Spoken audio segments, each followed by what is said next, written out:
ඉතින් හැමෝටම සුබ දවසක් වෙන්න කියලා ප්‍රාර්ථනා කරනවා. මගේ channel එකට අලුතෙන් එකතු වෙලා ඉන්න අය වගේම subscribe කරලා ඉන්න හැමෝටම. මෙහෙ උදේට ඉස්කෝලේ පටන් ගන්න 8:00 මාට. ඉවර වෙන්නේ 4:00 මාට. ඉතින් දුව ඉස්කෝලේට දාලා අපි ගියා ඊට පස්සේ ගෙදරට ඕනේ බඩු වගේක් ගන්න ගෙවල් ළඟ සුපර් මාකට් එකට.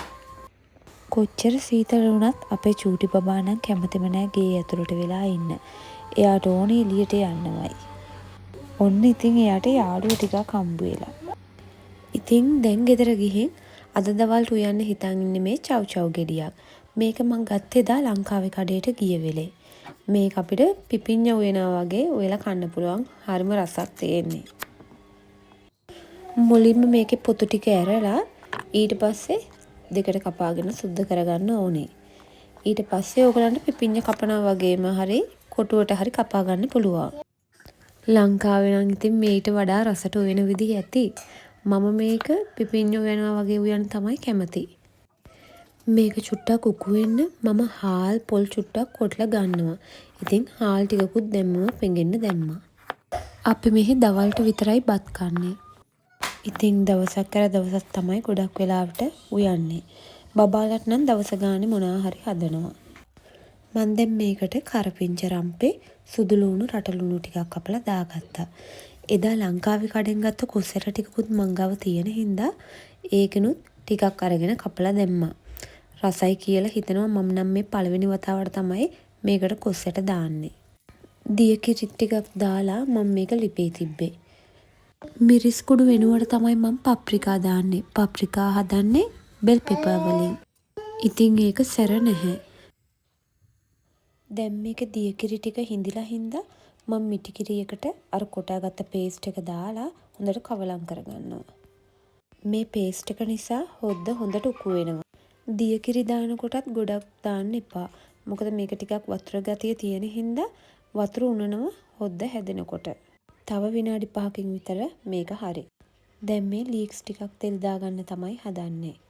ඉතුරු වෙලා තිබුණ අල කෑල්ලකුත් මම මේකට දැම්මා. ලීක්ස් අල දාලා කිරට උයලත් හරිම රසයි. අද ඉතින් චව් චව් එක උයලා තියෙන හින්දා මේක තෙල් දාන්න හිතුවේ. හස්බන්ඩ් ගෙදර ඉන්න දවසට මං තව වැඩිපුර දවසක් තියාගන්න පුළුවන් කෑමක් කොහොම හරි හදා ගන්නවා.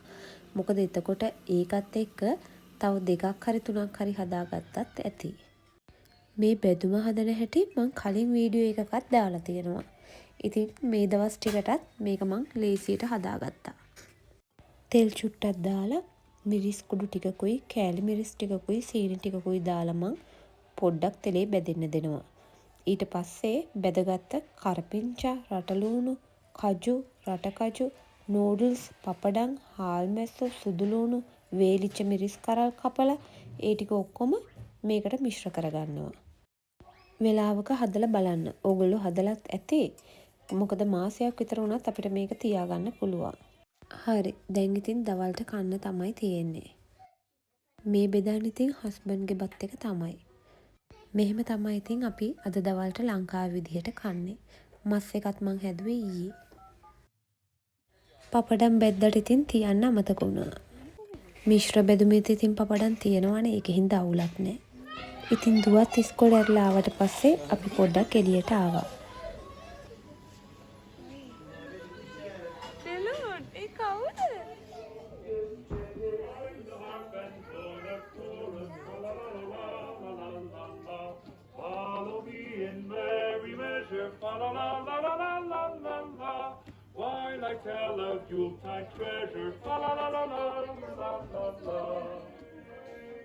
මම බෞද්ධ වුණාට ඇත්තටම නත්තලට ආසයි.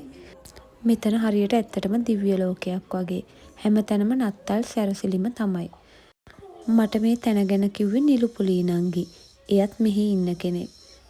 ඉතින් බබාලටත් මේ සැරසිලි පෙන්වන්න ආස නිසා අපි ඒ දෙන්නව මෙතෙන්ට එක්කගෙන ආවා. මේක ලොකු සුපර් මාකට් එකක්. ඒකේ ඔක්කොම තියෙන්නේ නත්තල් බඩුම තමයි.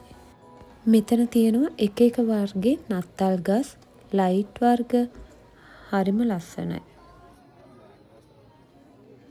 මෙතන හරියට පොඩි ගම්මානයක් වගේ. ඒ හැම ගේකම මොකක්ම හරි වැඩක් කරන කට්ටිය ඉන්නවා. බෙල් වදිනවා, මිනිස්සු ඇවිදිනවා, හිම වැටෙනවා. ඒ වගේ තමයි මේ හැම ගේකම පෙන්වන්නේ. මිලෙන් ටිකක් වැඩි වුණත් හැමෝම මේ වගේ දේවල් ගන්නවා. මල් ලංකාවේදී ඇත්තටම මේ වගේ දේවල් දැකලා නැහැ. ඒකයි ඕගලන්ටත් බලන්න මේ දේවල් වීඩියෝ කරලා දාන්නේ. එහෙනම් ඉතින් මේ ලස්සන ඕගොල්ලොත් බලන්න. මගේ channel එක subscribe කරලා නැත්නම් subscribe කරන්න. බොහොම ස්තුතියි මගේ වීඩියෝ බලන හැමෝටම. අපි එහෙනම් අලුත් වීඩියෝ එකකින් ආපහු හම්බ වෙමු.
Kurang ada lah.